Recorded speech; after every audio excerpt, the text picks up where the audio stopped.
देखकर युवक घबराया और वो 100 कदम पीछे भागा। वहीं पर एक ऊंची सी दीवार थी, उसके ऊपर चढ़ गया। फिर उसने देखा वो लहरें करीबन 10-10, 12-12 फुट ऊपर जा रही है और पछाड़े मार मार के वापस जा रही है। इतनी ऊंची लहरें उठी, इतना तेज पानी आया कि पानी तो चला गया, पर जाने से पहले समुद्र के किनारे बड़ा दलदल छोड़ गया, कीचड़ छोड़ गया। केवल कीचड़ नहीं छोड़ गया, फिर तो समुद्र किनारे उसने हजारों लाखों मछलियां भी आकर के गिर गई। वो पानी के झटके से मछलियां आ तो गई, पर पानी तो चला गया और मछलियां कीचड़ में रह गई। अब तय है कि बिना पानी के तो मछली तड़फड़ानी शुरू करेगी। वो जो युवक ये सब दृश्य देख रहा था, उसके मन में दया आई। उसने सोचा यूँ तो सारी मछलियाँ मर जाएगी, 2 मिनट में सारी मर जाएगी, एक काम करो मैं इनको बचा दूँ। उसने अपना पाजामा ऊपर किया, शर्ट गंजी ऊपर की और कीचड़ में उतर गया कि घर जाके नहा लूँगा, और वो मछलियों को उठा उठाकर समुद्र में फेंक दूँगा। 15 मिनट तक वो कर रहा था कि पूरा शरीर उसका पसीना पसीना, पाँव से भी फेंक रहा है, हाथ से भी फेंक रहा है, जितनी बच जाए बचाने की कोशिश कर रहा है। इतने में एक युवक आया और उसने उसको ये सब करते देखा तो कहा तू क्या कर रहा है, पसीना पसीना हो गया। उसने कहा भैया देख ना, तू भी आ जा, ये मछलियाँ बेचारी मर जाएगी, इनको बचाने की कोशिश कर रहा हूँ। उसने कहा तू बेवकूफ़ है। क्या कहा? तू बेवकूफ़ है।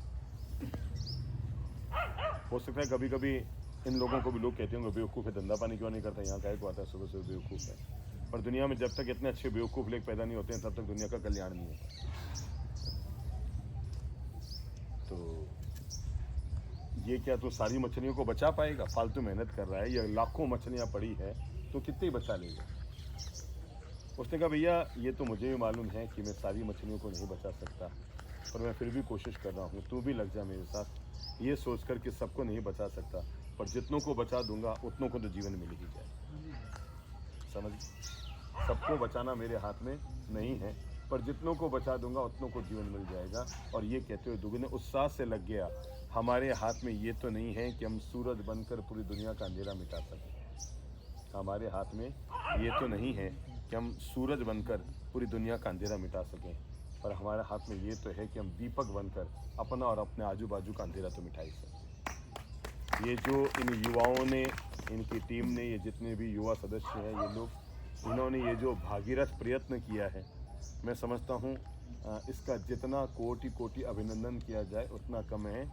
इस स्वार्थ भरी दुनिया में जहाँ पर हर आदमी केवल अपना पेट भरने में, अपनी तिजोरी भरने में, अपना भला करने में, अपना कल्याण करने में, अपना मेरा भला बाकी दुनिया जाए हो जाए भला, तो जो व्यक्ति इस युग में जी रहे हैं अपन, उस ज़माने में भी ऐसे निस्वार्थ जीवन जीने वाले, परमार्थ जीवन जीने वाले, जन कल्याणकारी, लोक कल्याणकारी जीवन जीने वाले ये जो युवा है, मैं सबके नाम नहीं जानता हूँ, विवेक बाबू और वो जितने भी युवा लोग हैं, हम सब पहले तो इनका ताली बजाकर खूब खूब अभिनंदन करें। अब ये ना सोचें कि हम ताली बजा रहे हैं, सच्चाई तो ये जितने पत्ते लगे हुए ना, ये हर पत्ता इनके लिए ताली बजा रहा है। ये जितने वृक्षों पर, पेड़ों पर, पौधों पर पत्ते लगे हुए हैं, ये हर पत्ता इनके लिए ताली बजा रहा है, और शायद ये ज़रूर कह रहा है कि वाह रे वाह, इस स्वार्थ भरी दुनिया में परमार्थ भाव से वनस्पति को भी, किसको? वनस्पति, वृक्षों को, पौधों को भी जीवन देने वाले लोग दुनिया में बैठे हैं। देखो दुनिया में 2 तरह के लोग हैं, कुछ लोग हैं जो वृक्ष लगाने का आनंद ले रहे हैं, और कुछ लोग हैं जो पेड़ों को काटने का आनंद ले रहे हैं। ऐसा भी तो है ना, कुछ लोग हैं जो चींटी को भी बचाना चाहते हैं, और कुछ लोग हैं जो बकरों को भी, पशुओं को भी काट देते हैं।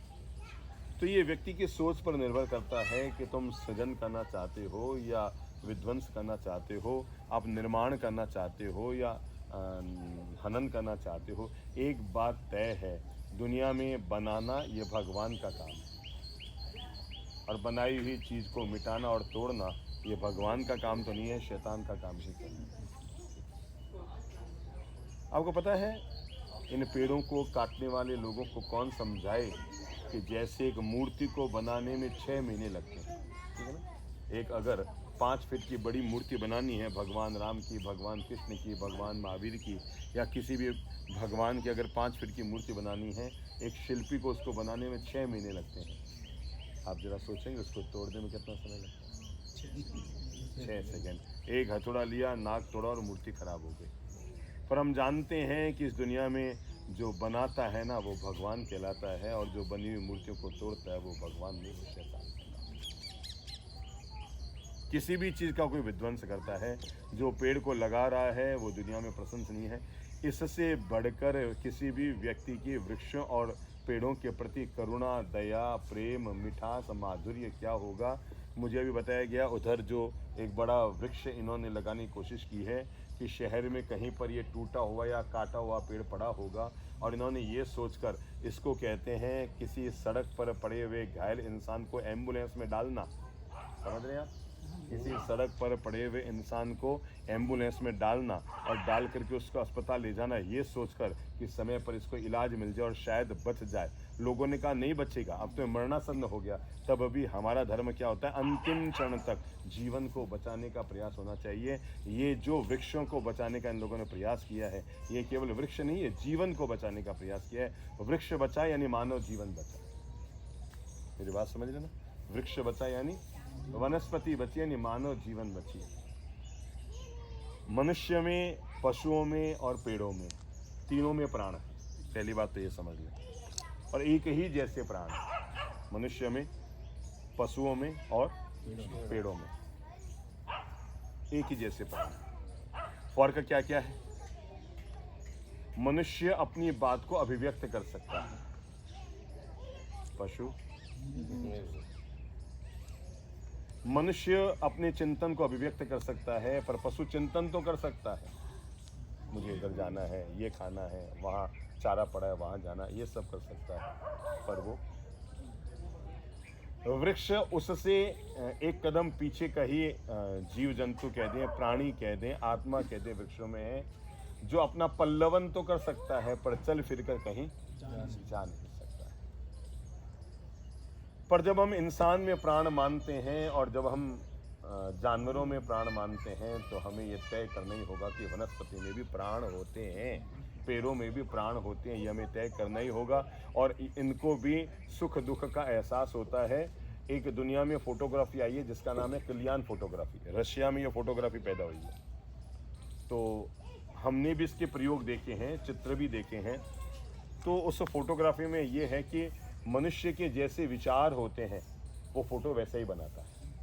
जैसे आपके भाव है कि इसको घूसा मार दूं, मुक्का मार दूं, इसके पैसा चुरा लूं, ये इसका धन उठा लूं, ये समझता क्या है। आप जैसे ये विचार करेंगे गुस्से में, जैसे वो आपकी फोटोग्राफी करेगा तो आपके पीछे का आभा मंडल बिल्कुल काला आ जाएगा। ऐसा प्रयोग है, इसका नाम है कल्याण फोटोग्राफी।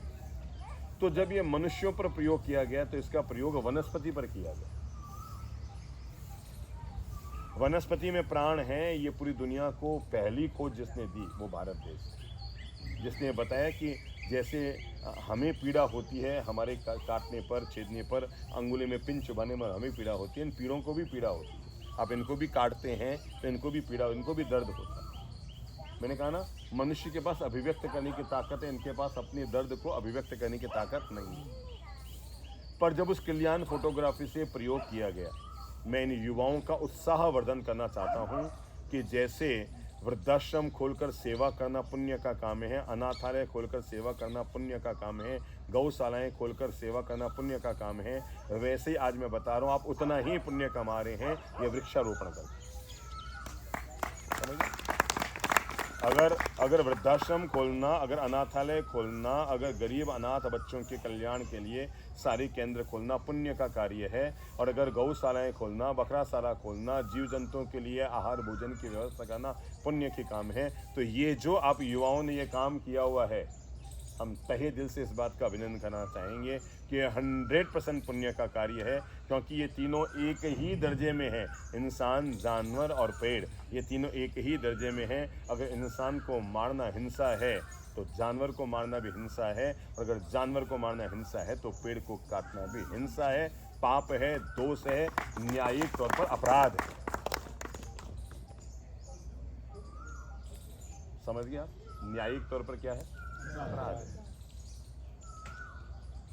तो ये जो हम मनुष्य बड़ा गजब का होता है, खुद मर जाए ना तो अपने लिए लकड़ियों का बंदोबस्त जरूर कराना चाहता है कि मेरा दाह संस्कार लकड़ियों में करना, गैस में मत करना। मेरा दाह संस्कार मेरे मेडिकल कॉलेज में मत देना, मेरा दाह संस्कार वो इलेक्ट्रिक वाले मत करना, लकड़ियों में करना, हमारे परंपरा को जीवित करना। जिस व्यक्ति ने अपनी ज़िंदगी में 10 पेड़ नहीं लगाए हैं, उस व्यक्ति को अपने मृत्यु के बाद अपने शरीर का अंतिम संस्कार लकड़ियों से कराने का अधिकार नहीं है। जिस व्यक्ति ने अपनी ज़िंदगी में 10 पेड़ पौधे नहीं लगाए हैं, उस व्यक्ति को लकड़ियों से अपना अंतिम संस्कार कराने का अधिकार कहाँ से मिला? तुमने जब कभी वृक्ष लगाए ही नहीं है तो उस लकड़ी को अपने ही शरीर को जलाने के लिए। इसलिए हर इंसान को अपनी ज़िंदगी में एक पुण्य ज़रूर कमाना चाहिए, और वो है, अगर कुछ लोग गौशालाओं में जा रहे हैं, कुछ लोग वृद्धाश्रमों में जा रहे हैं, कुछ लोग अनाथालयों में जा रहे हैं, मैं पूरे देश, दुनिया और जोधपुर वालों को इस बात के लिए आगाह करूंगा, संकेत दूंगा, इशारा करूंगा, प्रेरणा दूंगा कि वे अपना तन, मन, धन इस धरती को हरा भरा बनाने के लिए लगाएं। इन मूक, जिनकी आवाज़ नहीं है, जिनके भीतर देखने की, जिनके भीतर सारी इंद्रियां नहीं है विकसित, लेकिन जिनके भीतर प्राण और आत्मा है। अगर आत्मा नहीं होते तो विकसित नहीं होते। मैं आपको कह रहा था कल्याण